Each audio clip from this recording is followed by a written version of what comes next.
Praise the lord, hallelujah. ದೇವರ ನಾಮಕ್ಕೆ ಸ್ತೋತ್ರವಾಗಲಿ. ಪ್ರಾರ್ಥನೆ ಮಾಡಿಕೊಳ್ಳೋಣ. ಸರ್ವ ಸೃಷ್ಟಿಕರ್ತನಾದ ತಂದೆಯ ದೇವರೇ, ಮಗನ ದೇವರೇ, ಪರಿಶುದ್ಧಾತ್ಮನೇ, ನಿಮ್ಮ ನಾಮಕ್ಕೆ ಸ್ತೋತ್ರ ಸ್ವಾಮಿ. ಈ ದಿವಸವು ಈ ಸಮಯ ಕೂಡ ನಿಮ್ಮಿಂದ ನೇಮಕವಾದಂತಹ ದಿವಸ ಸಮಯವಾಗಿದೆ, ಅದಕ್ಕಾಗಿ ಸ್ತೋತ್ರ. ಈ ದಿವಸದ ಸಂದೇಶದ ಭಾಗವನ್ನು ಕೂಡ ಹೇರಳವಾಗಿ ಆಶೀರ್ವದಿಸಿರಿ. ನಿಮ್ಮ ಪವಿತ್ರಾತ್ಮರ ಮೂಲಕ ನಡೆಸುವುದಕ್ಕಾಗಿ ಸ್ತೋತ್ರ. ಯೇಸುವಿನ ನಾಮದಲ್ಲಿ ಪ್ರಾರ್ಥಿಸಿದ್ದೇನೆ, ನಮ್ಮ ತಂದೆಯೇ, ಆಮೆನ್. ಇದನ್ನು ಕೇಳುತ್ತಿರುವ ನನ್ನ ಸಹೋದರ ಸಹೋದರಿ, ನಿಮಗೂ ನನ್ನ ಹೃದಯಪೂರ್ವಕವಾದಂಥ ನಮಸ್ಕಾರಗಳು. ಈ ದಿವಸವು ದೇವರು ನಿಮ್ಮನ್ನು, ನಿಮ್ಮ ಮಕ್ಕಳನ್ನು ಎಲ್ಲ ರೀತಿಯಲ್ಲಿಯೂ ಹೇರಳವಾಗಿಯೂ ಆಶೀರ್ವದಿಸಲೆಂದು ಪ್ರತಿ ದಿವಸ ಬೆಳಗಿನ ಜಾವ ಪ್ರಾರ್ಥನೆಯಲ್ಲಿ ಪ್ರಾರ್ಥಿಸುವನಾಗಿದ್ದೇನೆ. ದೇವರ ನಾಮಕ್ಕೆ ಸ್ತೋತ್ರವಾಗಲಿ. ವಚನದ ಕಡೆಗೆ ಹೋಗೋಣ. ಈ ದಿವಸದ ಸಂದೇಶದವು ಯೋಬನು 19ನೇ ಅಧ್ಯಾಯ 15ರಿಂದ. ಯೋಬನು 19ನೇ ಅಧ್ಯಾಯ 15ರಿಂದ.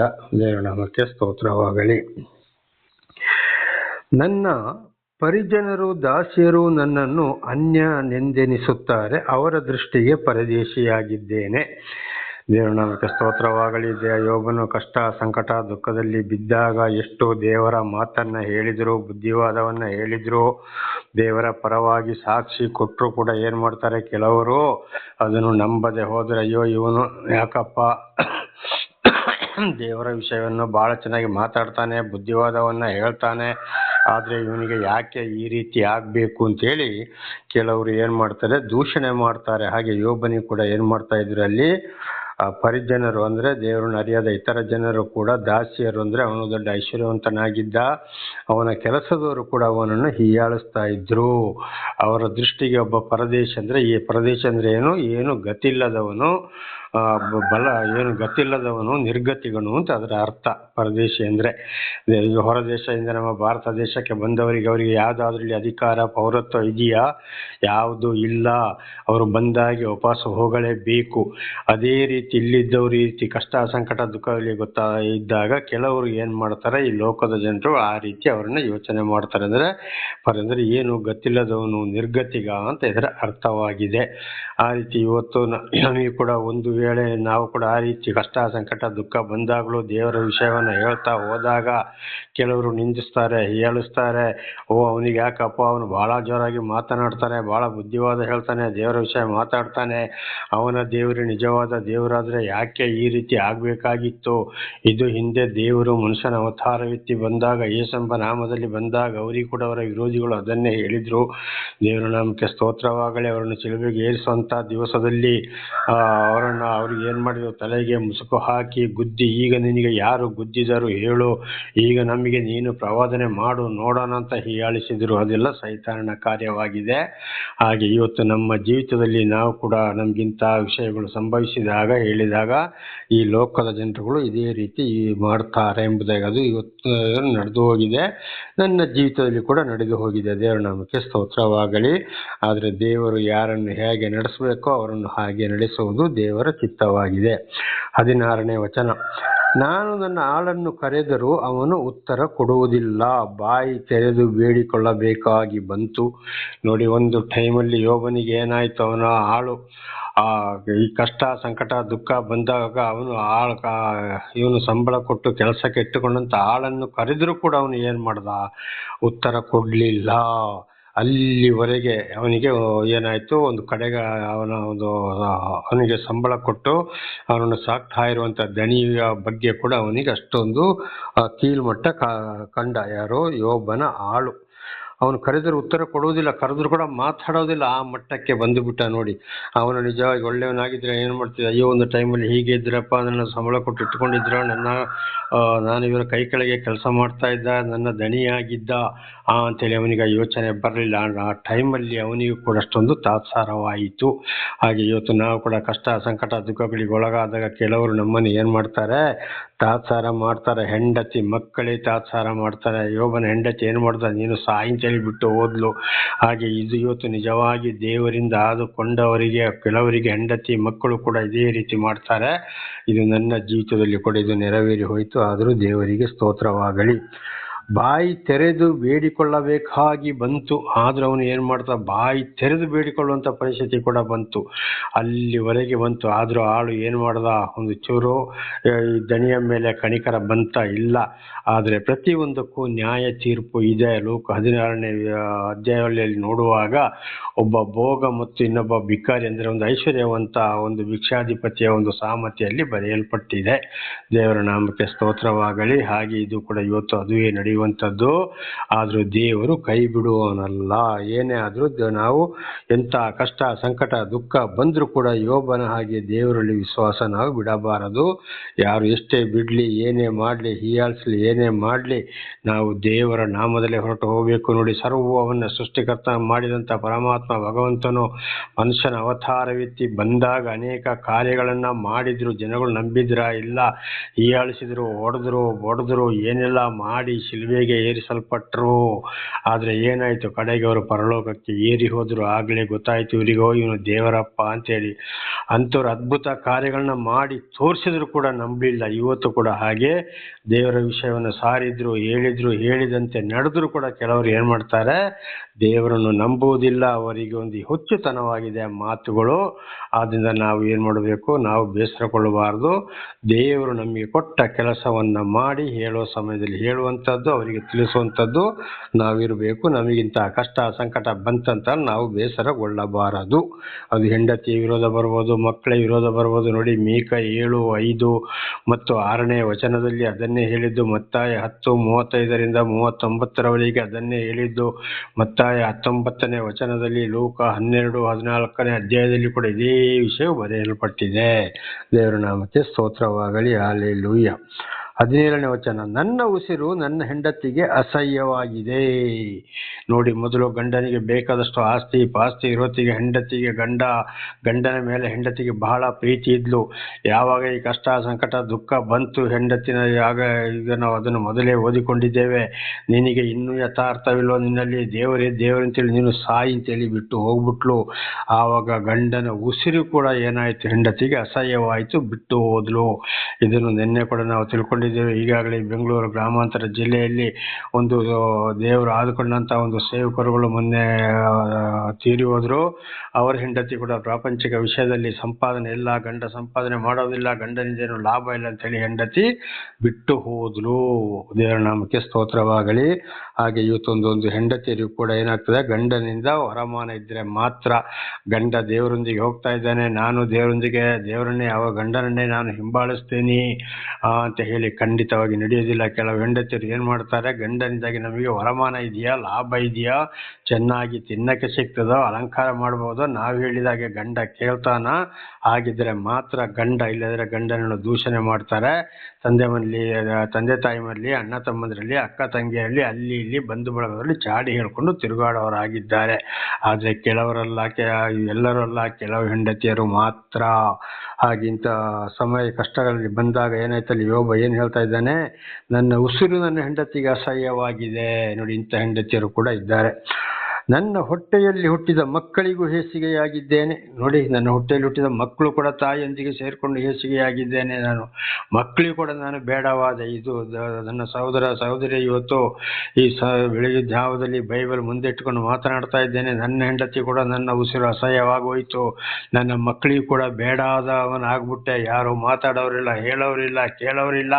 ಇದೇ ಪರಿಸ್ಥಿತಿ ಇವತ್ತು ನನ್ನ ಜೀವಿತದಲ್ಲಿ ಬಂದು ಹೋಯಿತು. ಆದರೂ ದೇವರಿಗೆ ಸ್ತೋತ್ರವಾಗಲಿ.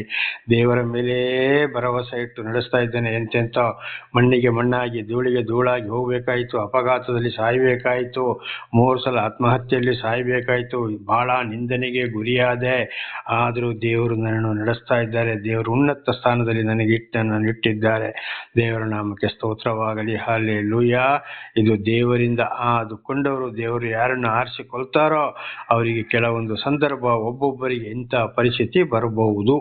ಇದಕ್ಕೆ ಮೀಕ ಪ್ರವಾದಿ ಪ್ರವಾದಿ 7:5, ಮತ್ತಾಯ 10:35-39 ಲೋಕ 12-14 ಅಧ್ಯಾಯದಲ್ಲಿ ಕೂಡ ಇದನ್ನೇ ಹೇಳಿದ್ದು. ದೇವರ ನಾಮಕ್ಕೆ ಸ್ತೋತ್ರವಾಗಲಿ. ಅದು ಸರಿಯಾಗಿ ದೇವರು ಯಾರ ಮೇಲೆ ಪ್ರೀತಿ ಇಟ್ಟಿದ್ದಾರೋ, ಯಾರನ್ನು ಆರಿಸಿಕೊಳ್ತಾರೋ ಅವರಿಗೆ ಈ ಪರಿಸ್ಥಿತಿ ಬಂದೇ ಬರುತ್ತದೆ. ದೇವರ ನಾಮಕ್ಕೆ ಸ್ತೋತ್ರವಾಗಲಿ. ಹಾಗೆ ನೋಡಿ, ಅಬ್ರಹಾಂ, ಇಸಾಕ, ಯಾಕೋಬನರ ವಿಷಯಗಳನ್ನ ತೆಗೆದುಕೊಳ್ಳಿ. ಗಂಡಂದಿರು ದೇವರೊಂದಿಗೆ ಜೀವಿಸಿದಾಗ, ಗಂಡಂದಿರನ್ನು ದೇವರು ನಡೆಸಿದಾಗ ಹೆಂಡತಿಯರು ಚಾಚು ತಪ್ಪದೆ ಹಿಂದೆ ತಿರುಗಿ ನೋಡಲಿಲ್ಲ, ಗಂಡನನ್ನೇ ಹಿಂಬಾಲಿಸಿದರು, ಗಂಡನ ಹಿಂದೆ ಓಡಿದರು. ಜೋಸೆಫ್, ಮರಿಯ, ಎಲಿಜಬೆತ್, ಜಕರಿಯ ಇವರೆಲ್ಲರನ್ನ ಹಿಂಬಾಲಿಸೋಣ. ಉದಾಹರಣೆಗೆ ಹನ್ನಲು ಮತ್ತು ಎಲ್ಕಾನ್ ಅವರು ಗಂಡ ಹೆಂಡತಿ. ಮಕ್ಕಳಿಗಾಗಿ ಹನ್ನಲು ಮಕ್ಕಳಿಲ್ಲ ಅಂತೇಳಿ ಪ್ರಾರ್ಥಿಸ್ತಾ ಇದ್ದಾಗ ಗಂಡ ಬಂದು ಹೀಯಾಳಿಸಿದ. ಆದರೂ ಹನ್ನಲು ಏನು ಮಾಡಿದ್ಲು? ದೇವರಲ್ಲಿ ಪ್ರಾರ್ಥಿಸ್ತಾ ಇದ್ಲು. ದೇವರ ನಾಮಕ್ಕೆ ಸ್ತೋತ್ರವಾಗಲಿ. ದೇವರ ಮೇಲೆ ಭರವಸೆ ಇಟ್ಲು. ಇದಾಗಿದೆ ದೇವರಿಂದ ಆಯ್ಕೆಗೊಂಡವರನ್ನು ದೇವರು ನಡೆಸುವಂಥದ್ದು. ಅಂಥವರು ಯಾವುದೇ ಕಷ್ಟ, ಸಂಕಟ, ದುಃಖ ಬಂದರೂ ದೇವರಿಂದ ದೂರ ಹೋಗುವುದಿಲ್ಲ. ದೇವರ ಇಡೀ ಕುಟುಂಬವೇ, ಮನೆಯವರೇ ವೈರಿಗಳಾಗುವರು. ದೇವರ ನಾಮಕ್ಕೆ ಸ್ತೋತ್ರವಾಗಲಿ. 18ನೇ ವಚನ. ಚಿಕ್ಕವರು ಕೂಡ ನನ್ನನ್ನು ಹೀನೈಸುತ್ತಾರೆ, ಸಣ್ಣವರು ಕೂಡ ಅಯ್ಯೋ ಅವರು ಹಿರಿಯರಪ್ಪ, ನಾವು ಏನು ಹೇಳಬಾರ್ದು ಮಾಡಬಾರ್ದು ಅಂತಿಲ್ಲ. ಅಂಥವ್ರನ್ನು ಈ ಹಿರಿಯವರು ಕೂಡ ಏನು ಅಯ್ಯೋ ಅಂಥವ್ರಿಗೆ ಹಾಗೆ ಹೇಳಬಾರ್ದು ಮಾಡಬಾರ್ದು ಅಂತಿಲ್ಲ. ಚಿಕ್ಕವರು ಕೂಡ ಹೀನೈಸುತ್ತಾರೆ. ದೇವರ ನಾಮಕ್ಕೆ ಸ್ತೋತ್ರವಾಗಲಿ. ಅಂಥವ್ರಿಗೆ ದೊಡ್ಡವರು ಕೂಡ, ಹಿರಿಯರು ಕೂಡ ಬುದ್ಧಿವಾದ ಹೇಳುವುದಿಲ್ಲ. ಅಂಥ ಪರಿಸ್ಥಿತಿ ಬರಬಹುದು. ನಾನು ಏಳಲು ಪ್ರಯಾಸ ಪಡುತ್ತಿರುವಾಗ ಅವರ ಹರಟೆಗೆ ಗುರಿಯಾಗಿದ್ದೇನೆ. ಕೂತಲ್ಲೇ ಇದ್ದ ಯೋಬನಿಗೆ ಹೇಳಕ್ಕೆ ಸಾಧ್ಯವಾಗ್ತಿರ್ಲಿಲ್ಲ. ಆಗ ಪ್ರಯಾಸ ಪಡೆದವರ ಹರಟೆಗೆ ನೋಡು ನೋಡು ದೇವರೇ ದೇವರೇ ಅಂತ ಹೇಳ್ದ. ಏನಾಯ್ತು ಈಗ? ಹೇಳಕ್ಕೂ ಆಗೋದಿಲ್ಲ. ಅವನ ದೇವರು ಎಲ್ಲಿ ಹೋದ್ರೆ ಅವನ ಹೇಳಿಸ್ಬೇಕಾಯ್ತಲ್ಲ ಅಂತ ಹೀಗೆಲ್ಲ ಒಂದು ವೇಳೆ ಹೀಯಾಳಿಸಿರಬಹುದು. ಆದರೆ ಇವತ್ತಿದು ನಮ್ಮ ಜೀವಿತದಲ್ಲಿ ಕೂಡ ಅಂಥ ಪರಿಸ್ಥಿತಿ ಬಂದಾಗಲೂ ಕೂಡ ಏನಾಗ್ಬೋದಲ್ಲಿ ಪರಿಸ್ಥಿತಿ ಹರಟೆಗೆ ಗುರಿಯಾಗಬೇಕಾಗ್ಬೋದು. ಕಾರಣ ಸೈತಾನನ ಶೋಧನೆಗೆ ಒಳಪಡಿಸಿದ್ದು ಇನ್ನು ದೇವರಲ್ಲಿ ಬಲಗೊಳ್ಳುವುದಕ್ಕೋಸ್ಕರ, ಸೈತಾನನಿಗೆ ಸೋಲು ಉಂಟಾಗುವುದಕ್ಕೋಸ್ಕರ ಈ ರೀತಿಯೆಲ್ಲ ಆಗ್ತದೆ. ಆಗ ಇಂಥವ್ರ ಬಾಯಲ್ಲೆಲ್ಲ ಹೇಳಿಸ್ಕೊಳ್ಬೇಕಾಗ್ತದೆ. ದೇವರು ಕೂಡ ಮನುಷ್ಯನ ಅವತಾರವೆತ್ತಿ ಬಂದಾಗ ಅನೇಕ ರೀತಿಯಲ್ಲಿ ಬಯಸಿಕೊಂಡ್ರು, ಹೇಳಿಕೊಂಡ್ರು, ಏನೆಲ್ಲ ಮಾಡಿದ್ರು, ಕಳ್ಳರ ಗೆಳೆಯ ಅಂತ ಹೇಳಿದ್ರು, ನಾನಾ ರೀತಿಯಲ್ಲಿ. ಆದರೆ ದೇವರು ಪುನರುತ್ಥಾನಗೊಂಡು ಪರಲೋಕಕ್ಕೆ ಹೋದರು. ಇದುವೇ ಇವತ್ತು ದೇವರು ಆರಿಸಿಕೊಂಡವರಿಗೆ ಒಂದು ಗುರುತಾಗಿದೆ. ದೇವರ ನಾಮಕ್ಕೆ ಸ್ತೋತ್ರವಾಗಲಿ.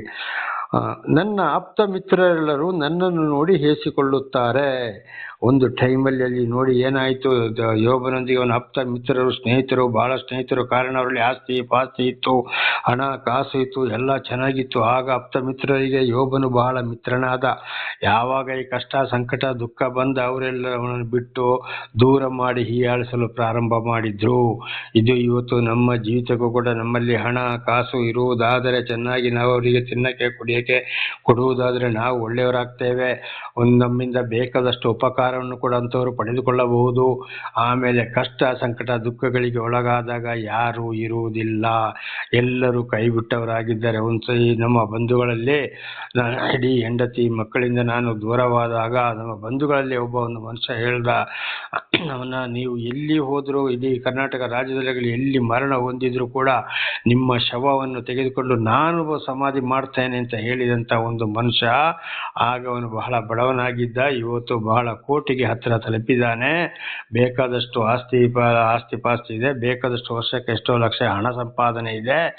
ಆದರೆ ಇವತ್ತು ಏನು ಮಾಡ್ದ? ಫೋನ್ ಮಾಡೋದೇ ಬಿಟ್ಟುಬಿಟ್ಟ, ಮಾತಾಡೋದು ಬಿಟ್ಟುಬಿಟ್ಟ. ಬೇರೆ ಬಂಧು ಬಳಗದ ವಿರೋಧಿಗಳವರ ಮಾತು ಕಟ್ಟಿಕೊಂಡು ಶವವನ್ನು ಸಮಾಧಿ ಮಾಡೋದು ಹೋಗಲಿ, ಫೋನ್ ಮಾಡಿದರೆ ಫೋನ್ ಎತ್ತೋದಿಲ್ಲ, ಅವನಾಗಿ ಅಂತೂ ಫೋನ್ ಮಾಡುವುದೂ ಇಲ್ಲ. ನೋಡಿ ಪರಿಸ್ಥಿತಿ ಎಲ್ಲಿಗೆ ಬಂತು. ಅವರಾಗಿ ಹಣ ಕಾಸು ಇರೋರನ್ನ, ಪ್ರೀತಿ ಮಾಡೋರನ್ನ, ವಾಹನಗಳು ಇರೋರನ್ನೇ ಪ್ರೀತಿಸುವವರಾಗಿದ್ದಾರೆ.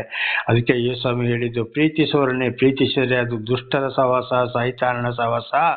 ದುಷ್ಟರು ಕೂಡ ಅದೇ ರೀತಿ ಮಾಡ್ತಾರಲ್ಲಪ್ಪ ಅಂತ. ಆಗ ಇವರೆಲ್ಲ ಯಾರ ಪಟ್ಟಿಯಲ್ಲಿದ್ದಾರೆ? ಸೈತಾನನ ಪಟ್ಟಿಯಲ್ಲಿ, ದುಷ್ಟರ ಸಹವಾಸದಲ್ಲಿದ್ದಾರೆ ಅಂತ ಸ್ವತಃ ದೇವರೇ ಹೇಳಿದ್ದಾರೆ. ಹಾಗೆ ಇವತ್ತು ನಮಗೆ ಕೂಡ ಏನಾಗ್ತದೆ, ಇಂಥವ್ರು ನಮ್ಮನ್ನು ಹೀಯಾಳಿಸ್ತಾರೆ, ಗುರಿ ಮಾಡ್ತಾರೆ. ದೇವರ ನಾಮಕ್ಕೆ ಸ್ತೋತ್ರ.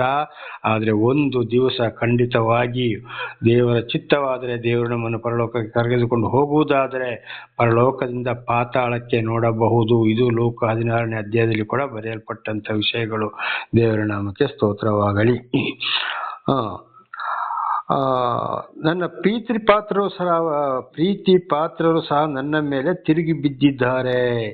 ಅನೇಕರು ಏನಾದರೂ ಅಲ್ಲಿ ಆಪ್ತ ಮಿತ್ರರು ಹೋಯಿತು, ಪ್ರೀತಿ ಇದ್ದರೂ ಕೂಡ ಬಹಳ ಪ್ರೀತಿಯನ್ನು ಹಂಚಿಕೊಂಡವರು ಕೂಡ ಏನು ಮಾಡಿದ್ರು, ಎಲ್ಲರೂ ಕೈ ಬಿಡ್ತಾರೆ. ನನ್ನ ಸಹೋದರ ಸಹೋದರಿಯರಿಗೆ ಖಂಡಿತವಾಗಿ ಇದು ಕೂಡ ನಾವು ಒಂದು ಹಾಡನ್ನು ಕೂಡ ಕೇಳಿದಾಗ ಒಂದೊಂದ್ಸಲ ನನಗೆ ಬಹಳ ಬೇಸರವಾಗ್ತದೆ. ಎಲ್ಲರೂ ನನ್ನನ್ನು ತೊರೆದು ಬಿಟ್ಟ ಹಾಗಂತ ಹಾಡಲ್ಲಿ ಇದೇ ವಿಷಯಗಳು ಬಹಳ ಚೆನ್ನಾಗಿ ಆ ಹಾಡಲ್ಲಿ ಇರುತ್ತದೆ. ಎಲ್ಲರೂ ಪ್ರೀತಿ ಇದ್ದಾಗ ಮಾತ್ರ, ಕಷ್ಟ ಬಂದಾಗ ಎಲ್ಲರೂ ಕೈ ಬಿಡ್ತಾರೆ, ಆಗ ದೇವರೇ ಗತಿ ಅಂತ. ಹಾಗೆ ನಮ್ಮ ಜೀವಿತದಲ್ಲಿ ಎಂಥ ಕಷ್ಟ ಸಂಕಟ ದುಃಖ ಬಂದರೂ ಕೂಡ ಯಾರೊಂದು ಏನನ್ನು ಬಯಸದೆ ಏನನ್ನು ಪ್ರೀತಿಲ್ಲದೆ ನಾವು ದೇವರನ್ನೇ ಹಿಂಬಾಲಿಸಬೇಕು. ಇದು ಕೂಡ ನಾನು ಬಹಳ ಸಲ ಹೇಳಿದ್ದೇನೆ. ನಮ್ಮ ರಾಮನಗರ ಜಿಲ್ಲೆಯ ಒಂದು ತಾಲೂಕಿನ ಒಂದು ಗ್ರಾಮದಲ್ಲಿ ಒಂದು ಸಹೋದರಿ ಚೆನ್ನಾಗಿದ್ದಾಗ ಎಲ್ಲರೂ ಇದ್ರು, ಆಮೇಲೆ ಅಂಗವಿಕಲರಾದಾಗ ಸ್ವಂತ ತಂದೆ ತಾಯಿಯೇ ಒಂದು ಬದಿಗೆ ಹಾಕಿದ್ರು. ಇವತ್ತು ಪರಿಸ್ಥಿತಿ ಹೇಳತೀರದು, ನಾನು ನೋಡಲಿಲ್ಲ, ಹೇಳಿ ಕೇಳಿ ವಿಚಾರಿಸಿದ್ದೇನೆ. ತಿಂಗಳಿಗೆ ಒಂದು ಸಲ 2 ಸಲ ಮಾತಾಡಿಕೊಳ್ತಾ ಇದ್ದೇವೆ. ಆದರೂ ಆ ಹುಡುಗಿ ಕೂಡ ಇದೇ ಮಾತು ಬರ್ತದೆ, ದೇವರು ಪ್ರೀತಿ ಮಾಡಿದ್ದಾರೆ, ದೇವರಿಗೆ ಸ್ತೋತ್ರವಾಗಲಿ, ದೇವರನ್ನು ಮಾತ್ರ ಬಿಡಬಾರ್ದು ಬ್ರದರ್. ಮನುಷ್ಯರ ಮೇಲೆ ಭರವಸೆ ಇಡೋದು ಬೇಡ. ನಾವು ಚೆನ್ನಾಗಿದ್ದರೆ ನಮ್ಮಿಂದ ಸಿಕ್ಕೋದಾದ್ರೆ ಮಾತ್ರ ಎಲ್ಲ ಪಾಸ್ಟರ್ಗಳು, ಫಾದರ್ಗಳು, ಗುರೂಜಿಗಳು, ಸ್ವಾಮೀಜಿಗಳು, ಒಂದು ಅಕ್ಕ ಪಕ್ಕದವರು, ಬಂಧು ಬಳಗದವರು ಎಲ್ಲ ಇದ್ದಾರೆ, ಇಲ್ಲದ್ರೆ ಯಾರೂ ಇಲ್ಲ. ಆದರೆ ದೇವರಿಗೆ ಸ್ತೋತ್ರವಾಗಲಿ, ದೇವರು ನಮ್ಮ ಮೇಲೆ ಪ್ರೀತಿ ಇಟ್ಟಿದ್ದಾರೆ ಅಂತ ಸಹೋದರಿಯ ಬಾಯಲ್ಲಿ ಇವತ್ತು ಕೂಡ ಬರುತ್ತಿರುವ ಮಾತು ಇದು. ನನ್ನ ಜೀವಿತದಲ್ಲೂ ಕೂಡ ಹಾಗೆ. ದೇವರ ನಾಮಕ್ಕೆ ಸ್ತೋತ್ರವಾಗಲಿ. 20ನೇ ವಚನ, ನನ್ನ ಎಲುಬು ಚರ್ಮಕ್ಕೂ ಮಾಂಸಕ್ಕೂ ಅಂಟಿ ಹೋಗಿದೆ. ನೋಡಿ ಯಾವ ಪರಿಸ್ಥಿತಿ ಬಂತು ಅಲ್ಲಿ ಯೋಬನ ಶರೀರದಲ್ಲಿ. ಅವರು ಆರೋಗ್ಯ ಸರಿಯಿಲ್ಲದೆ ಬಿದ್ದಾಗ ಮಲಗಿದಲ್ಲಿ ಆಗಿ ಅವನು ಎಲುಬು ಯಾವುದು ಚರ್ಮ ಯಾವುದು ಅಂತ ಗೊತ್ತಾಗ್ತಾ ಇರಲಿಲ್ಲ. ಆ ಪರಿಸ್ಥಿತಿಗೆ ಆಗಿದ್ದ ಯೋಬ. ದೇವರ ನಾಮಕ್ಕೆ ಸ್ತೋತ್ರವಾಗಲಿ. ಹಾಗೆ ಇದು ಕೂಡ ದೇವರು ಪ್ರೀತಿ ಮಾಡಿದವರಿಗೆ ಒಂದು ವೇಳೆ ಬರ್ಬೋದು. ಖಂಡಿತವಾಗಿ ದೇವರ ಪ್ರೀತಿ ಆದರೆ ಅವರನ್ನು ಮತ್ತೆ ದೇವರು ಗುಣಪಡಿಸೋರಾಗಿದ್ದಾರೆ. ಯೋಬನಿಗೆ ಕೂಡ ಕಡೆ ಕಾಲದಲ್ಲಿ ಇದನ್ನು ಕೂಡ ಬಹಳ ಸಲ ತಿಳಿದುಕೊಂಡಿದ್ದೇವೆ. ಬೇಕಾಗಿದ್ದನ್ನು ದೇವರು ಕೊಟ್ಟರು. ಅದೆಲ್ಲ ಇದೊಂದು ಶೋಧನೆ. ಬಲವಾಗಿ ನಾವು ಬಲಗೊಳ್ಳಲು, ಸೈತಾನನಿಗೆ ಸೋಲಾಗಲು, ಇತರರಿಗೆ ಸಾಕ್ಷಿಗಳಾಗಲು ದೇವರು ಮಾಡುವಂಥ ಕಾರ್ಯ ಪ್ರೀತಿಯಲ್ಲಿ. ಆಗ ಯಾರು ಏನೇ ಹೇಳಿದ್ರು ಹೀಯಾಳಿಸಿದ್ರು ಬಿಟ್ಟರು ಕೂಡ ನಾವು ಏನು ಮಾಡ್ಬೋದು, ದೇವರ ಮೇಲೆ ಭರವಸೆಯನ್ನು ಕಳೆದುಕೊಳ್ಳಬಾರದು ಅಂತ ಇದು ನಮ್ಮ ಜೀವಿತಕ್ಕೆ ಒಂದು ಉದಾಹರಣೆಯಾಗಿದೆ. ಹಾಗೆ ಹಲ್ಲಿನ ಪರೆಯನ್ನು ಮಾತ್ರ ಉಳಿಸಿಕೊಂಡು ಮರಣಕ್ಕೆ ಓರೆಯಾಗಿದ್ದೇನೆ. ನೋಡಿ, ಹಲ್ಲಾದರೂ ಸದ್ಯ ಅಷ್ಟು ಸುಲಭದಲ್ಲಿ ಕರಗ್ತದ ಮಾಡ್ತದ, ಏನಾಗೋದಿಲ್ಲ. ಅದನ್ನು ಮಾತ್ರ ಉಳಿಸಿಕೊಂಡಿದ್ದೇನೆ. ಬಾಕಿ ನನ್ನ ಎಲುಬು ಚರ್ಮಗಳೆಲ್ಲ ಒಂದೇ ಆಗಿವೆ. ಏನಾಗಿದೆ ಅಂತ ಅಲ್ಲಿ ಗೊತ್ತಾಗ್ತಾ ಇಲ್ಲ. ಇವತ್ತು ಕೆಲವರನ್ನ ನಾವು ಹೇಳ್ತೇವೆ, ಇವತ್ತು ಸುಖ ಆರೋಗ್ಯ ಸರಿಯಿಲ್ಲದಾದವ್ರನ್ನ, ಮೈಗೂ ಸರಿಯಿಲ್ಲದಾದವ್ರನ್ನ ಹೇಗಿದ್ದಾರೆ ಅಂತ ಹೇಳ್ತೀವಿ. ಒಬ್ಬೊಬ್ರು ಹೇಳ್ತಾರೆ, ಏನ ಮಲಗಿದ ಚಾಪೆ ಅವನು ಒಂದೇ ಆಗಿದ್ದಾರಪ್ಪ, ಅಲ್ಲಿ ಆ ಚಾಪೆ ಯಾವುದು ಅವನು ಯಾವುದು ಅಂತ ಗೊತ್ತಾಗ್ತಾ ಇಲ್ಲ, ಬರೀ ಉಸಿರು ಮಾತ್ರ ಆಡ್ತಾ ಇದೆ ಅಷ್ಟೇ ಅಂತ ಕೆಲವರು ನಾವು ಕೂಡ ಇದನ್ನು ಹೇಳಿದವರು ನೋಡಿದವರು ಆಗಿದ್ದೇವೆ. ಆದರೆ ಯೋಬ ಹೇಳಿದ್ದಾರೆ, ಹಲ್ಲಿನ ಪರೆಯನ್ನು ಮಾತ್ರ ಉಳಿಸಿಕೊಂಡು ಮರಣಕ್ಕೆ ಹೊರೆಯಾಗಿದ್ದೇನೆ. ಹಲ್ಲು ಮಾತ್ರ ಅದು ಬತ್ತಿ ಹೋಗೋದಿಲ್ಲ, ಏನೂ ಆಗೋದಿಲ್ಲ, ಹಾಗೆ ಇರ್ತದೆ, ಅದು ಮಾತ್ರ ಕಾಣ್ತದೆ, ಆದರೆ ಮರಣಕ್ಕೆ ಗುರಿಯಾಗಿದ್ದೇನೆ. ಇಂಥ ಪರಿಸ್ಥಿತಿ ಕೂಡ ನಮ್ಮ ಜೀವಿತದಲ್ಲಿ ಬರ್ಬೋದು. ಆದರೆ ಯೋಬನ ಹಾಗೆ ಧೈರ್ಯದಲ್ಲಿ ನಾವು ಮುಂದೆ ಸಾಗುವರಾಗಿರಬೇಕು. ನಮಗೆ ಒಂದು ಉದಾಹರಣೆ ಪಾಠವಾಗಿದೆ ಇದು. ದೇವರ ನಾಮಕ್ಕೆ ಸ್ತೋತ್ರ. 21ನೇ ವಚನ, ನನ್ನ ಮಿತ್ರರೇ ಕರುಣಿಸಿರಿ, ನೀವಾದರೋ ಕರುಣಿಸಿರಿ, ದೇವರ ಕೈ ನನ್ನನ್ನು ಹೊಡೆಯಿತಲ್ಲ. ಆದರೂ ಮತ್ತೆ ಹೇಳ್ತಾನೆ, ಮಿತ್ರರೇ, ಒಂದು ಟೈಮಲ್ಲಿ ನಾವು ಹೀಗೆ ಇದ್ದೋ, ಆದರೆ ನನ್ನನ್ನು ಕರುಣಿಸಿ, ಯಾಕೆ ಈಗ ಹೀಗಾಯಿತು ಗೊತ್ತಿಲ್ಲ, ದೇವರ ಕೈ ನನ್ನನ್ನು ಹೊಡೆಯಿತಲ್ಲ. ದೇವರ ಮೇಲೆ ಭಯ ಭಕ್ತಿ ಪ್ರೀತಿಯನ್ನು ಇಟ್ಟಿದ್ದೆ, ಈಗ ಈ ರೀತಿ ಬಂದು ಹೋಯಿತು, ಆದರೆ ದೇವರು ನನ್ನನ್ನು ಯಾಕೆ ಹೀಗೆ ಮಾಡಿದ ಗೊತ್ತಿಲ್ಲ ಅಂತ ಹೇಳುವಂಥ ಅರ್ಥವನ್ನು ಯೋಬ ಯೋಚನೆ ಮಾಡ್ತಾ ಇದ್ದ. ಹಾಗೆ ನಮ್ಮ ಕಷ್ಟ ಸಂಕಟ ದುಃಖದಲ್ಲಿ ಕೂಡ ಯೋಬನು ಕರೆದಾಗೆ ಯಾರನ್ನಾದರೂ ನಾವು ಸಹಾಯಕ್ಕೆ ಅಂಗಲಾಚಬಹುದು, ಅವರು ಬರ್ಬೋದು, ಬರದೇ ಇರ್ಬೋದು. ಆದರೆ ದೇವರು ಯಾರ ಕೈಲಿ ಏನು ಉಪಕಾರವನ್ನು ಮಾಡಿಸ್ಬೇಕೋ ಮಾಡಿಸ್ತಾರೆ. ಒಂದು ವೇಳೆ ಹೆಂಡತಿ ಮಕ್ಕಳು ಬಂಧು ಬಳಗದವರು ಆಪ್ತ ಸ್ನೇಹಿತರು ಮಿತ್ರರು ಎಲ್ಲ ದೂರ ಆದರೂ ಕೂಡ ಯಾರ ಕೈಲಿ ಏನು ಉಪಕಾರವನ್ನು ಮಾಡಿಸ್ಬೇಕೋ ಖಂಡಿತವಾಗಿ ಮಾಡಿಸ್ತಾರೆ. ಆಗ ದೇವರು ನನಗೆ ಯಾಕೆ ಈ ಕಷ್ಟವನ್ನು ಕೊಟ್ರಪ್ಪ ಅಂತೇಳಿ ನಾವು ಯೋಚನೆ ಬಂದೇ ಬರುತ್ತದೆ. ಆದರೆ ದೇವರಲ್ಲಿ ನಾವು ಪ್ರಾರ್ಥಿಸಬೇಕು. ದೇವರು ಎಂದಿಗೂ ಕೈ ಬಿಡೋನಲ್ಲ. ದೇವರ ನಾಮಕ್ಕೆ ಸ್ತೋತ್ರವಾಗಲಿ. ಹಾಗೆ ಇವತ್ತು ಅನೇಕರು ಆಸ್ಪತ್ರೆಯಲ್ಲಿ ಹೋಗಿ ಮಲಗಿದಾಗ ಡಾಕ್ಟ್ರು ಅಯ್ಯೋ ಇನ್ನಿಷ್ಟು ಗಂಟೆ ಮಾತ್ರ ಬದುಕ್ತಾರೆ ಅಂತ ಹೇಳಿದ ಅವರು ಎಷ್ಟೋ ಜನ ಇದನ್ನು ಕೂಡ ಬಹಳ ಸಲ ಹಿಂದೆ ನಾವು ತಿಳಿದುಕೊಂಡಿದ್ದೇವೆ.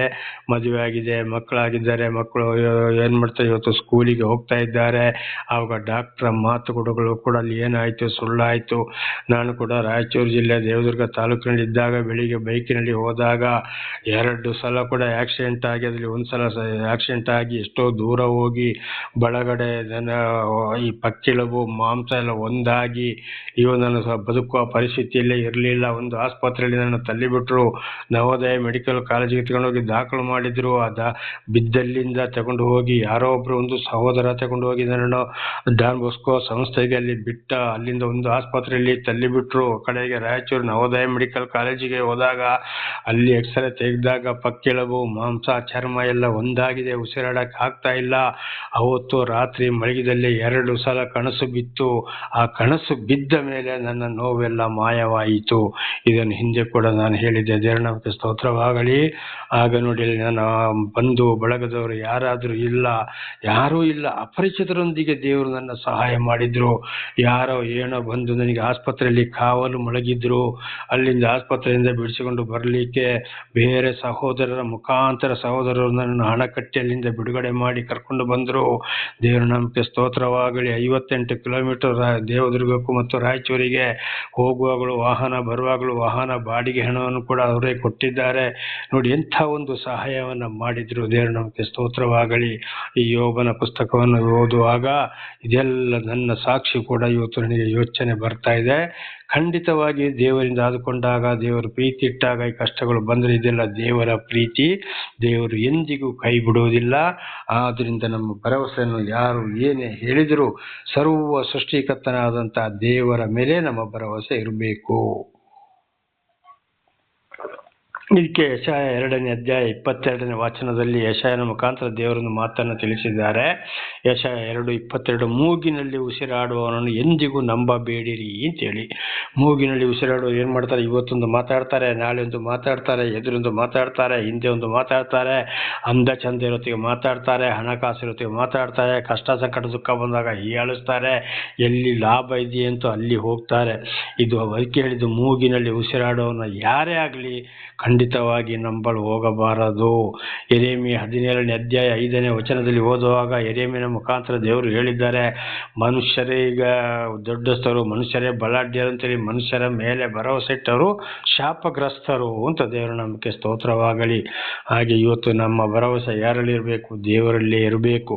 ಯಾರಾದರೂ ನಮಗೆ ಉಪಕಾರ ಮಾಡಿಕೊಂಡು ಬಂದವರು ಅವರ ಮೇಲೆ ಪ್ರೀತಿ ಇರಬೇಕು. ಅವರಿಗಾಗಿ ಒಂದು ಧನ್ಯವಾದವನ್ನು ನಾವು ಸಲ್ಲಿಸಲೇಬೇಕು. ದೇವರ ನಾಮಕ್ಕೆ ಸ್ತೋತ್ರವಾಗಲಿ. ಅದಕ್ಕೆ ಮೀಕಾ ಪ್ರವಾದಿ 7ನೇ ಅಧ್ಯಾಯ 5 ಮತ್ತು 6ನೇ ವಚನದಲ್ಲಿ ಅದನ್ನು ಹೇಳಿದ್ದು, ನಿನ್ನ ಆಪ್ತರನ್ನು ಮಿತ್ರರನ್ನು ನಂಬಬೇಡ, ನಿನ್ನ ಎದೆಗೆ ಹೊರಗುವವಳನ್ನು, ಅಂದರೆ ಹೆಂಡತಿ ಕೂಡ ಯಾವ ಟೈಮಲ್ಲಿ ಏನು ಮಾಡ್ತಾಳೆ ಅಂತ ಗೊತ್ತಿಲ್ಲ. ಅಂದರೆ ಎಲ್ಲ ಹೆಂಡತಿಯರಲ್ಲ, ಒಬ್ಬೊಬ್ಬರು ಇದೇ ರೀತಿಯಲ್ಲಿ ಇರ್ತಾರೆ. ದೇವರ ನಾಮಕ್ಕೆ ಸ್ತೋತ್ರವಾಗಲಿ. ಹಾಗೆ ಅಲ್ಲಿ ಏನು ಮಾಡಿದ್ರು, ಅಲ್ಲಿ ದೇವರ ಕೈ ನನ್ನನ್ನು ಹೊಡೆಯುತ್ತಲ್ಲ, ಕರುಣಿಸಿ ಅಂತೇಳಿ ಯೋಬ ಬೇಡಿಕೊಂಡ. ದೇವರ ನಾಮಕ್ಕೆ ಸ್ತೋತ್ರವಾಗಲಿ. 22ನೇ ವಚನ, ದೇವರ ಹಾಗೆ ನೀವು ನನ್ನನ್ನು ಏಕೆ ಹಿಂಸಿಸುತ್ತೀರಿ? ನನ್ನನ್ನು ತಿಂದು ನಿಮಗೆ ಸಾಕಾಗಲಿಲ್ಲವೋ? ನೋಡಿ ಏನು ಹೇಳ್ತಾರೆ, ದೇವರಂತೂ ನನಗೆ ಈ ರೀತಿ ಹಿಂಸೆ ಕೊಟ್ಟಿದ್ದಾರೆ, ನಾನು ಹಿಂಸೆಯನ್ನು ಅನುಭವಿಸ್ತಾ ಇದ್ದೇನೆ, ನೀವು ಕೂಡ ಯಾಕಪ್ಪ ನನ್ನನ್ನು ಈ ರೀತಿ ಹೀಯಾಳಿಸ್ತಾ ಇದ್ದೀರಿ, ನಿಮಗೆ ಸಾಕಾಗಲಿಲ್ಲವೋ? ದೇವರನ್ನು ಹಿಂಸೆ ಕೊಟ್ಟಿದ್ದಾನೆ, ನೀವು ಯಾಕೆ ಹೀಯಾಳಿಸ್ತೀರಿ ಅಂತೇಳಿ ಹಿಂಸಕರಲ್ಲಿ ಯೋಬನು ಕೇಳಿದಂಥ ಪ್ರಶ್ನೆ ಇದು. ಹಾಗೆ ಇವತ್ತು ಅವ್ರು ಹೀಯಾಳಿಸ್ತಾರೆ, ಮಾಡ್ತಾರೆ. ಮನುಷ್ಯರು ಆಗಲೇ ಹೇಳಿದಾಗೆ ಲಾಭ ಇದ್ದರೆ ಮಾತ್ರ, ಇಲ್ಲದ್ರೆ ಇಲ್ಲವೇ ಇಲ್ಲ. ಬೇಕಾದಷ್ಟು ಅವರು ಹೀಯಾಳಿಸಬಹುದು, ಆದರೆ ದೇವರ ಚಿತ್ತವೇ ಬೇರೆ ಇರುತ್ತದೆ. ಅದಕ್ಕೆ ನಾವು ಬೇಸರಗೊಳ್ಳಬಾರದು. 23ನೇ ವಚನ, ಆಹಾ ನನ್ನ ಮಾತುಗಳನ್ನು ಬರೆದಿಟ್ಟರೆ ಎಷ್ಟೋ ಲೇಸು. ಮತ್ತೆ ಹೇಳ್ತಾ ಇದ್ದಾನೆ ವಿರೋಧಿಗಳಿಗೆ, ನನ್ನ ಮಾತನ್ನು ನೀವು ಬರೆದಿಟ್ಟುಕೊಳ್ಳಿ, ಒಂದಲ್ಲ ಒಂದು ದಿವಸ ಯೋಬನು ಈ ರೀತಿ ಮಾತನಾಡಿದ ಅಂಥೇಳಿ ಯೋಬನು ಹೇಳ್ತಾ ಇದ್ದಾನೆ. ಆಗ ಒಂದಲ್ಲ ಒಂದು ದಿವಸ ನಾನು ಹೇಳಿದ ಮಾತು ಸತ್ಯವೆಂದು ನಿಮ್ಮ ನೆನಪಿಗೆ ಬರುವುದು ಅಂತ ಹೇಳುವಂಥ ಅರ್ಥದಲ್ಲಿ ಯೋಬ ವಿರೋಧಿಗಳಿಗೆ ಹೇಳಿದ್ದು, ಆಹಾ ನನ್ನ ಮಾತುಗಳನ್ನು ಬರೆದಿಟ್ಟರೆ ಎಷ್ಟೋ ಲೇಸು ಅಂತ. ಹಾಗೆ ಖಂಡಿತವಾಗಿಯೂ ದೇವರು ಇತ್ತು ಆರಿಸಿಕೊಂಡವರಿಗೆ ಯಾವುದೇ ಕಷ್ಟ ಸಂಕಟ ದುಃಖ ಬಂದರೂ ಅವರೊಂದಿಗೆ ಮಾತನಾಡುವ ಮಾತು ನೆರವೇರುತ್ತದೆ. ಆಗ ಅವರು ಯೋಚನೆ ಮಾಡ್ತಾರೆ, ಒಂದು ಸಮಯದಲ್ಲಿ ಇಂಥವನು ನನಗೆ ಹೀಗೆ ಹೇಳಿದ ನಾವೆಲ್ಲರೂ ಹೀಯಾಳಿಸಿದ್ದೇವೆ, ಅದು ಇವತ್ತು ನಿಜವಾಯ್ತಲ್ಲಪ್ಪ ಅಂತೇಳಿ. ಇವತ್ತು ಕೂಡ ಒಬ್ಬೊಬ್ರು ಹೇಳ್ತಾರೆ, ನನ್ನ ಜೀವಿತದಲ್ಲಿ ಕೂಡ ಒಂದು ಟೈಮಲ್ಲಿ ನೀವು ಈ ರೀತಿ ಹೇಳಿದ್ದೀರಿ ನೋಡಿ, ನೆರವೇರುತ್ತಲೇ ಇದೆ. ಖಂಡಿತವಾಗಿ ಹೌದು, ಅವತ್ತು ನಿಮ್ಮ ಮಾತನ್ನು ನಾವು ಕೇಳಲಿಲ್ಲ ಅಂತೇಳಿ ಇವತ್ತು ಒಬ್ಬೊಬ್ಬರ ಬಾಯಿಯಲ್ಲಿ ಬರ್ತಾ ಇದೆ. ಬಹಳ ಸಮಯದಿಂದ ಇವತ್ತು ಕೂಡ ಅದು ನೆರವೇರ್ತಲೇ ಇದೆ. ಹೇಳ್ಸ್ಬೋದು, ಮಾಡ್ಬೋದು, ಏನೇ ಮಾಡ್ಬೋದು, ದೂಷಣೆ ಮಾಡ್ಬೋದು, ಅದು ಖಂಡಿತವಾಗಿ ಒಂದಲ್ಲ ಒಂದು ದಿವಸ ಆ ಮಾತು ಆ ಫಲ ಕೊಟ್ಟೇ ಕೊಡುತ್ತದೆ. ಆಗ ಅವರು ತಿಳ್ಕೊಳ್ತಾರೆ, ಇದು ಸತ್ಯ, ದೇವರ ಮಾತೇ ಇದು, ದೇವರೇ ಅವನೊಂದಿಗೆ ಮಾತನಾಡಿದ್ದಾರೆ ಎಂಬುದಾಗಿ. ದೇವರ ಮಾತು ಯಾವಾಗಲೂ ಫಲ ಕೊಡದೆ ಸುಮ್ಮನೆ ಹೋಗುವುದಿಲ್ಲ. ದೇವರ ನಾಮಕ್ಕೆ ಸ್ತೋತ್ರವಾಗಲಿ. ಹಲ್ಲೆಲೂಯಾ. ಪುಸ್ತಕದಲ್ಲಿ ಲೇಖಿಸಿದರೆ ಎಷ್ಟೋ ಮೇಲು ಅಂತ ಹೇಳ್ತಾನೆ. ಬರೆದಿರೋದು ಮಾತ್ರವಲ್ಲ, ಪುಸ್ತಕದಲ್ಲಿ ನಿಜವಾಗಿ ಬರೆದಿಟ್ಟರೆ ಎಷ್ಟೋ ಒಳ್ಳೆಯದು. ಒಂದಲ್ಲೊಂದು ದಿವಸ ನಿಮಗೆ ಯೋಚನೆ ಬರ್ತದೆ ಅಂತ. ಹಾಗೆ ದೇವರು ಆದುಕೊಂಡವರ ಬಾಯಲ್ಲಿ ಯಾವುದೇ ಕಷ್ಟ ಸಂಕಟ ದುಃಖ ಬಂದರೂ ಅವರು ಹೇಳಿದ್ದು ಖಂಡಿತವಾಗಿ ನೆರವೇರ್ತದೆ. ಮರವು ಫಲ ಕೊಟ್ಟ ಹಾಗೆ ಅದು ಫಲ ಕೊಟ್ಟೇ ಕೊಡ್ತದೆ. ಮಾತುಗಳು ಅವತ್ತು ಅವರಿಗೆ ಅರ್ಥವಾಗ್ತದೆ. ಆದರೆ ದೇವರಿಂದ ಆಯ್ಕೆಗೊಂಡವರೊಂದಿಗೆ ಅವರ ಬಾಯಲ್ಲಿ ಬರುವ ಮಾತು ಮಾತ್ರ. ಈ ಕಡೆ ದೇವರು ಬೇಕು, ದೆವ್ವನು ಬೇಕು. ಅವ್ರು ಎಂಥ ಮಠಾಧೀಶರಾಗಲಿ, ಎಂಥ ಪೂಜಾರಿ ಆಗಲಿ, ಎಂಥ ಬ್ರಾಹ್ಮಣರಾಗಲಿ, ಎಂಥ ದೇವಮಾನವರಾಗಲಿ, ಎಂಥ ಫಾದರ್ಗಳು ಆಗಲಿ, ಯಾರೇ ಆಗಲಿ, ಈ ಲೋಕದ ಪರಿಸ್ಥಿತಿಗೆ ಜೀವಿಸೋರು ಖಂಡಿತವಾಗಿ ನೆರವೇರುವುದಿಲ್ಲ. ದೇವರು ಆದುಕೊಂಡವರ ಮುಖಾಂತರ ತಿಳಿಸಿದ ಮಾತು ಎಂಥ ಕಷ್ಟ ಸಂಕಟ ದುಃಖ ಬಂದರೂ ಅವರು ತಿಳಿಸಿದಾಗ ಖಂಡಿತವಾಗಿ ಅದು ನೆರವೇರ್ತದೆ. ಬೇಗ ನೆರವೇರ್ಬೋದು ಅಥವಾ ಸ್ವಲ್ಪ ತಡವಾಗಿ ನೆರವೇರ್ಬೋದು. ಆದ್ದರಿಂದ ಹೀಯಾಳಿಸಲು ಹೋಗಬಾರದು. 24ನೇ ವಚನ. ಕಬ್ಬಿಣದ ಕಂಠದಿಂದ ಬಂಡೆಯ ಮೇಲೆ ಕೆತ್ತಿ ಸೀಸ ಎರೆದು ಶಾಶ್ವತ ಶಾಸನವಾಗಿ ಮಾಡಿದರೆ ನನಗೆ ಎಷ್ಟು ಉಪಕಾರವಿತ್ತು. ದೇವರ ಸ್ತೋತ್ರ. ಕಬ್ಬಿಣದ ಕಂಠದಿಂದ ಬಂಡೆಯ ಮೇಲೆ ಕೆತ್ತಿ, ಈಗ ಒಂದು ಕಬ್ಬಿಣದ ಕಲ್ಲು ಬಂಡೆಯನ್ನು ಕೆತ್ತಿ ಯಾವುದರೊಂದು ರೂಪ ಮಾಡಬೇಕಾದ್ರೆ ಅದಕ್ಕೆ ನೋಡ್ಬೇಕಲ್ಲಿ ಕಬ್ಬಿಣದಿಂದಲೇ ಎಷ್ಟೋ ಹದ ಕೊಟ್ಟಂತ ಕಬ್ಬಿಣದ ಇದ್ರೆ ಆ ಬಂಡೆಯನ್ನು ಕೆತ್ತಲು ಸಾಧ್ಯವಿಲ್ಲ. ಸೀಸೆರೆದು ಶಾಸನವಾದ ಮಾಡಿದ ನನಗೆ ಎಷ್ಟೋ ಉಪದೇಶ. ಸೀಸಗಿಂತ ಗಟ್ಟಿ ಯಾವ ವಸ್ತು ಇಲ್ಲ. ಹಾಗೆ ಖಂಡಿತವಾಗಿ ನನಗೆ ಅದರ ಶಾಶ್ವತ ಶಾಸನವಾಗಿ ಮಾಡಿದರೆ ಎಷ್ಟೋ ಒಳ್ಳೇದಿತ್ತಲ್ಲಪ್ಪ. ಹೇಗೆ ಕಷ್ಟ ಸಂಕಟ ದುಃಖಗಳು ಇಂಥ ಒಂದು ಪರಿಸ್ಥಿತಿ ನನಗೆ ಬಂದು ಹೋಗಿದೆಯಲ್ಲ, ಆ ರೀತಿ ಮಾಡಿದರೆ ಎಷ್ಟೋ ಒಳ್ಳೇದಾಗಿತ್ತು. ಅಂದರೆ ನನ್ನದು ಶಾಶ್ವತವಾದ ಒಂದು ಜೀವನ ಹಾಗೆ ಇದ್ದಿದ್ರೆ ಒಳ್ಳೇದಿತ್ತಲ್ಲ ಅಂತ ಹೇಳಿದ್ರೆ ಅಷ್ಟು ಕಠಿಣವಾಗಿ ಯೋಬನು ಅಲ್ಲಿ ಯೋಚನೆ ಮಾಡ್ತಾ ಇದ್ದಾನೆ. ಅಯ್ಯೋ ನನ್ನ ಜೀವಿತ ಹೀಗಾಯಿತು, ಶಾಶ್ವತವಾಗಿ ಹೀಗೆ ಇರುವಾಗಿ ಆಗಿದ್ರೆ ಒಳ್ಳೇದಾಗ್ತಿತ್ತಲ್ಲ ಅಂತೇಳಿ. ಆದರೆ ಯಾವಾಗ ನನಗೆ ಗುಣವಾಗ್ತದೆ ಅಂತ ಹೇಳುವಂಥ ಯೋಚನೆ ಕೂಡ ಬರ್ತದೆ. ಹಾಗೆ ನಮ್ಮ ಮನುಷ್ಯರಾದ ನಾವು ಕೂಡ ನನಗೊಂದ್ಸಲ ಹಾಗೆ ಆಗಿದ್ರೆ ಒಳ್ಳೇದಿತ್ತು, ಹೀಗೆ ಆಗಿದ್ರೆ ಒಳ್ಳೇದಿತ್ತು, ಯಾಕೆ ಹೀಗಾಯ್ತಪ್ಪ, ಈ ಭೂಲೋಕದ ಜೀವನ ಒಂದ್ಸಲ ಮುಗಿಸಿದ್ರೆ ಒಳ್ಳೇದಿತ್ತಲ್ಲ ಅಂತ ಹೇಳುವಂಥದ್ದನ್ನು ಕೂಡ ನಾವು ಯೋಚನೆ ಮಾಡ್ತೇವೆ. ಅದನ್ನೇ ಯೋಬ ಹೇಳಿದ. ಅಂಥ ಪರಿಸ್ಥಿತಿ ಕೂಡ ಕಷ್ಟದಲ್ಲಿ ಬಂದವರಿಗೆ ಬರ್ಬೋದು. ಆದರೂ ದೇವರನ್ನು ಎಂದಿಗೂ ನಾವು ಬಿಡಬಾರದು. ಈ ಬಂಡೆಗಿಂತಲೂ ಸೀಸಗಿಂತಲೂ ಮಿಗಿಲಾದವರು ಯಾರಾಗಿದ್ದಾರೆ? ದೇವರಾಗಿದ್ದಾರೆ. ಸರ್ವವನ್ನ ಸೃಷ್ಟಿ ಮಾಡಿದವರು. ಆಕಾಶದಲ್ಲಿರುವಂತಹ ಸೂರ್ಯ ಚಂದ್ರ ನಕ್ಷತ್ರ ಗುಡುಗು ಮಳೆ ಹಗಲು ರಾತ್ರಿ, ಭೂಮಿಯಲ್ಲಿ ಇರುವಂಥದ್ದು, ಭೂಮಿಯನ್ನು ಸೃಷ್ಟಿ ಮಾಡಿದ, ಅದರ ಮೇಲೆ ಬೇಕಾಗಿದ್ದೆಲ್ಲವನ್ನ ಸೃಷ್ಟಿ ಮಾಡಿದ್ರು. ಭೂಮಿಯೊಳಗೆ ಬೇಕಾಗಿದ್ದೆಲ್ಲವನ್ನ ಸೃಷ್ಟಿ ಮಾಡಿದ್ರು. ಆದಿಕಾಂಡ 1ನೇ ಅಧ್ಯಾಯದಲ್ಲಿ ಇದನ್ನು ಬೈಬಲಲ್ಲಿ ನಾವು ಓದುವಾಗ ಸ್ಪಷ್ಟವಾಗಿ ನಮಗೆ ಅಲ್ಲಿ ಗೊತ್ತಾಗ್ತದೆ ಸರ್ವ ಸೃಷ್ಟಿಕರ್ತ ದೇವರು ಏನು ಮಾಡಿದ್ದಾರೆ ಅಂತೇಳಿ. ಆಗ ಅದಕ್ಕೆ ಆ ದೇವರಿಗೆ ಮಿಗಿಲಾದದ್ದು ಯಾರು ಇಲ್ಲ. ಲಾಸ್ಟಿಗೆ ನ್ಯಾಯ ತೀರ್ಪಿನ ದಿವಸ ಎಲ್ಲವೂ ಆಕಾಶ ಸೂರ್ಯ ಚಂದ್ರ ಎಲ್ಲ ಕರಗಿ ನಾಶವಾಗಿ ಹೋಗ್ತವೆ, ಯಾವುದು ಉಳಿಯೋದಿಲ್ಲ. ದೇವರ ಮಾತು ನೀರು ಭೂಮಿ ಮಾತ್ರ ಇರುವಂಥದ್ದು. ಇದು ಸ್ಪಷ್ಟವಾಗಿ ನಮಗೆ ಬೈಬಲ್ ತಿಳಿಸಲ್ಪಡುತ್ತದೆ. ದೇವರು ನಮಗೆ ಸ್ತೋತ್ರವಾಗಲಿ. ಆಗಿರುವಾಗ ನಮ್ಮ ಭರವಸೆ ಎಲ್ಲದರ ಮೇಲೆ ಅಲ್ಲ, ಖಂಡಿತವಾಗಿಯೂ ದೇವರ ಮೇಲೆ ನಾವು ಭರವಸೆ ಇಡಬೇಕಾಗ್ಬೋದು. ಇಡಲೇಬೇಕು. ಧರ್ಮೋಪದೇಶ ಕಾಂಡದಲ್ಲಿ ಕೂಡ ಬರೆಯಲ್ಪಟ್ಟಿದ್ದೇನು, ಗಾಯ ಮಾಡೋನು, ಇಸುಕವನು, ಅದನ್ನು ಕಟ್ಟವನು, ಎಣ್ಣೆ ಸಾರುವವನು, ಮೃದುವಾಗಿಸುವವನು, ಕೊಲ್ಲುವವನು ಕೂಡ ನಾನೇ ಅಂತ ಹೇಳಿದ್ದಾರೆ. ನಮಗೆ ಸ್ತೋತ್ರ.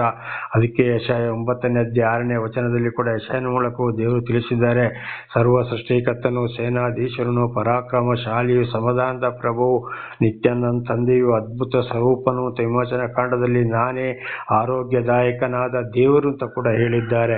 ನೋಡಿ, ಇದೆಲ್ಲವೂ ದೇವರಿಗೆ ಸಾಧ್ಯ. ಆದ್ದರಿಂದ ನಮ್ಮ ಭರವಸೆ ಏನೇ ಆದರೂ ಕೂಡ ದೇವರಲ್ಲೇ ಇರಬೇಕು ಅಂತ ಇದರ ಅರ್ಥ. 25ನೇ ವಚನ, ನಾನಂತೂ ನನ್ನ ವಿಮೋಚಕನು ಜೀವ ಸ್ವರೂಪನೆಂದು ಬಲ್ಲೆನು, ಆತನು ಕಡೆಗೆ ಧೂಳಿನ ಮೇಲೆ ಸಾಕ್ಷಿಯಾಗಿ ಕೂತುಕೊಳ್ಳುವನು. ದೇವರ ನಾಮಕ್ಕೆ ಸ್ತೋತ್ರವಾಗಲಿ. ನೋಡಿ, ಯೋಬ ಮತ್ತು ದೇವರ ಮೇಲೆ ಭರವಸೆ ಇಡ್ತಾನೆ. ನಾನಂತೂ ನನ್ನ ವಿಮೋಚಕನು ಜೀವ ಸ್ವರೂಪನೆಂದು ಬಲ್ಲೆನು. ದೇವರು ಇವತ್ತು ನನಗೆ ಇಂಥ ಕಷ್ಟವನ್ನು ಕೊಟ್ಟಿರ್ಬೋದು, ಖಂಡಿತವಾಗಿ ನಾಳೆ ಉದ್ಧಾರ ಮಾಡ್ಬೋದು. ಆದರೆ ನನ್ನ ಜೀವ ಸ್ವರೂಪ ದೇವರು, ನನ್ನ ಜೀವ ದೇವರಾಗಿದ್ದಾನೆ. ದೇವರು ನನ್ನನ್ನು ಎಂದಿಗೂ ಕೈ ಬಿಡುವುದಿಲ್ಲ ಅಂತ ವ್ಯಕ್ತಪಡಿಸಿದ್ದಾನೆ. ದೇವರು ನಮಗೆ ಸ್ತೋತ್ರ. ಜೀವ ಸ್ವರೂಪನೆಂದು ಬಲ್ಲೆನು. ನೋಡಿ, ಆದಿ ಮನುಷ್ಯರನ್ನ ದೇವರು ಸೃಷ್ಟಿ ಮಾಡುವಾಗ ಆದಿಕಾಂಡ 2ನೇ ಅಧ್ಯಾಯ 7ನೇ ವಚನದಲ್ಲಿ ನೋಡುವಾಗ ಮಣ್ಣಿನ ಬೊಂಬೆಯಿಂದ ಮೊದಲ ಮಾನವನ ಉಂಟು ಮಾಡಿ ಜೀವ ಸ್ವರೂಪವನ್ನು ದೇವರ ಜೀವ ಶ್ವಾಸವನ್ನೆಂದರೆ ಗಾಳಿಯನ್ನು ದೇವರ ಮಣ್ಣಿನ ಬೊಂಬೆಗೆ ಓದಿದಾಗ ಅಲ್ಲಿಂದ ಮಣ್ಣಿನ ಬೊಂಬೆ ಜೀವವಾಯಿತು. ಅದೇ ಸಂತಾನದವರು ಇವತ್ತು ನಾವು ಇಡೀ ಪ್ರಪಂಚದಲ್ಲಿ ಇರುವಂಥವರು. ಹಾಗೆ ಇವತ್ತು ನಾವು ಕೂಡ ಮೂಗಲ್ಲಿ ಉಸಿರಾಡುವ ಗಾಳಿ ಯಾರದಾಗಿದೆ? ದೇವರದಾಗಿದೆ. ಈ ಗಾಳಿಯಲ್ಲಿ ದೇವರ ಜೀವದ ಶಕ್ತಿ ಇದೆ. ಆದ್ರಿಂದ ಪ್ರಾಣಿ, ಪಕ್ಷಿ, ಗಿಡ, ಮರಗಳು, ಮನುಷ್ಯರು ಬದುಕುವುದು ಯಾವುದು? ಈ ಜೀವದ ಗಾಳಿಯಿಂದ. ಗಾಳಿ ಇಲ್ಲದಿದ್ದರೆ ಬದುಕಲು ಸಾಧ್ಯವಾಗ್ತದ? ಸಾಧ್ಯವೇ ಇಲ್ಲ. ಅದಕ್ಕೆ ಯೋಬನು ಹೇಳಿದ, ಜೀವ ಸ್ವರೂಪನೆಂದು ಬಲ್ಲೆನು. ನಮ್ಮಾಗ ಜೀವ ಯಾರದಾಗಿದೆ? ದೇವರಾಗಿದ್ದಾಗ ನಮ್ಮ ಭರವಸೆಯಲ್ಲಿ ಯಾವುದೇ ಏನೇ ಬಂದರೂ ಕೂಡ ದೇವರು ನಮ್ಮನ್ನು ಕರೆದ ಮೇಲೆ, ನಮಗೆ ತಿಳಿಯಪಡಿಸಿದ ಮೇಲೆ, ಪಡಿಸ್ತಾ ಇರುವಾಗ, ಎಲ್ಲವನ್ನು ತಿಳ್ಕೊಂಡ ಮೇಲೆ ನಮ್ಮ ಭರವಸೆ ಯಾವುದೇ ಕಷ್ಟ, ಸಂಕಟ, ದುಃಖ ಬಂದರೂ ಯಾರಲ್ಲಿರಬೇಕು? ದೇವರಲ್ಲಿರಬೇಕು, ಹೊರತು ಮನುಷ್ಯರಲ್ಲಿ ಅಲ್ಲ. ದೇವರನ್ನಾದರೆ ಎಲ್ಲರನ್ನ ತಿಳಿದುಕೊಂಡು ಮುಂದೆ ಜೀವಿಸಬೇಕಾಗ್ತದೆ. ನಾವು ನಮ್ಮ ಪ್ರಯಾಣದ ಬಂಡಿಯನ್ನು ನಾವು ಮುಂದುವರಿಸಬೇಕಾಗ್ತದೆ. ಆತನು ಕಡೆಗೆ ಧೂಳಿನ ಮೇಲೆ ಸಾಕ್ಷಿಯಾಗಿ ನಿಂತುಕೊಳ್ಳುವನು. ಯಾರು ಹೀಯಾಳಿಸಿದವರು? ದೇವರ ನಾಮಕ್ಕೆ ಸ್ತೋತ್ರವಾಗಲಿ. ಹಲ್ಲೆಲೂಯಾ. ಯಾರು ಹೀಯಾಳಿಸ್ತಾರೋ, ಮಾಡ್ತಾರೋ, ದೇವರನ್ನು ತಿಳಿಸಿದರೂ ಗೊತ್ತಾಗದಾಗೆ ದೇವರನ್ನು ದೂಷಣೆ ಮಾಡ್ತಾರೋ, ದೇವರನ್ನು ಆದುಕೊಂಡರನ್ನು ದೂಷಣೆ ಮಾಡ್ತಾರೋ, ಅವರು ಧೂಳಿನ ಮೇಲೆ ನಿಲ್ಲಬೇಕಾಗ್ತದೆ. ಒಂದಲ್ಲ ಒಂದು ಪರಿಸ್ಥಿತಿ ಅದು ಬಂದೇ ಬರ್ತದೆ. ಅದಕ್ಕಾಗಿ ದೇವರು ಮಾಡುವ ಕೆಲಸ ಹಾಗೆ ಇವತ್ತು ಖಂಡಿತವಾಗದು ನೆರವೇರಿ ಹೋಗಿದೆ, ನೆರವೇರುತ್ತಲೇ ಇದೆ. ಆದ್ದರಿಂದ ನಾವು ಯಾವುದೇ ಬಂದರೂ, ಯಾರೇ ಹೀಯಾಳಿಸಿದ್ರು, ಏನೇ ಮಾಡಿದ್ರು, ಯಾರೇ ಬಿಟ್ಟು ಹೋದ್ರು, ಹೆಂಡತಿ ಮಕ್ಕಳು ಬಿಟ್ಟು ಹೋದ್ರು, ಯಾರು ಇಲ್ಲದಿದ್ರು, ಯಾವುದೇ ಕಷ್ಟ, ಸಂಕಟ, ದುಃಖ ಬಂದರೂ ದೇವರಿಂದ ದೂರ ಹೋಗಬಾರದು. ದೇವರೇ ನಡೆಸುವವರಾಗಿದ್ದಾರೆ. ಇದು ನಾಳೆಗೂ ಮುಂದುವರಿಯುವುದು. ಪ್ರಾರ್ಥನೆ ಮಾಡಿಕೊಳ್ಳೋಣ. ಸರ್ವ ಸೃಷ್ಟಿಕರ್ತನ ತಂದೆಯ ದೇವರೇ, ಮಗನ ದೇವರೇ, ಪರಿಶುದ್ಧಾತ್ಮನೇ, ನಿಮ್ಮ ನಾಮಕ್ಕೆ ಸ್ತೋತ್ರ. ಸ್ವಾಮಿ, ಇವತ್ತನೇ ಒಂದು ಸಂದೇಶವನ್ನು ನನ್ನ ಸಹೋದರ ಸಹೋದರಿಗೆ ತಿಳಿಸಲು ನೀವು ಆಶೀರ್ವಾದ ಮಾಡಿದಕ್ಕಾಗಿ ಸ್ತೋತ್ರ. ಅವರು ಚೆನ್ನಾಗಿ ಕೇಳಿ ಅರ್ಥ ಮಾಡಿಕೊಂಡು ನಿಮ್ಮಲ್ಲಿ ವಿಶ್ವಾಸವಿಟ್ಟು ಜೀವಿಸಿ ಅವರ ಮಕ್ಕಳಿಗೆ ಇದೆಲ್ಲವನ್ನು ತಿಳಿಸಿ ಅವರು ಇತರರಿಗೆ ನಿಮ್ಮ ಸಾಕ್ಷಿಗಳಾಗುವಂತೆ ಮಾರ್ಪಡಿಸಿರಿ. ಹಾಗೆ ಮಾಡುವುದಕ್ಕಾಗಿ ಸ್ತೋತ್ರ. ನಿಮ್ಮ ಪ್ರೀತಿ ಸಹ ಇಲ್ಲದೆ ಯಾರೂ ಸಾಕ್ಷಿಗಳಾಗಲು ಸಾಧ್ಯವಿಲ್ಲ. ನಿಮ್ಮೆಲ್ಲ ಉಪಕಾರಗಳಿಗಾಗಿ ಕೃತಜ್ಞತಾ ವಂದನೆಗಳು. ಯೇಸುವಿನ ನಾಮದಲ್ಲಿ ಪ್ರಾರ್ಥಿಸಿದ್ದೇನೆ ನಮ್ಮ ತಂದೆಯ ಆಮೇನ್. ಇದನ್ನು ಕೇಳುತ್ತಿರುವ ನನ್ನ ಸಹೋದರ ಸಹೋದರಿ, ನಿಮಗೂ ನನ್ನ ಹೃದಯಪೂರ್ವಕವಾದಂತಹ ಧನ್ಯವಾದಗಳು. ದೇವರು ಕೂಡ ಎಲ್ಲ ವಚನಗಳನ್ನ ಅರ್ಥ ಮಾಡಿಕೊಂಡು ಜೀವಿಸಲು ಬೇಕಾದಂಥ ಶಾಂತಿ, ಸಮಾಧಾನ, ಆರೋಗ್ಯ, ವಿಶೇಷವಾದ ಜ್ಞಾನವನ್ನು ನಿಮಗೂ ನಿಮ್ಮ ಮಕ್ಕಳಿಗೂ ಕೊಟ್ಟು ನಿಮ್ಮನ್ನು ಹೇರಳವಾಗಿ ಆಶೀರ್ವದಿಸಲಿ.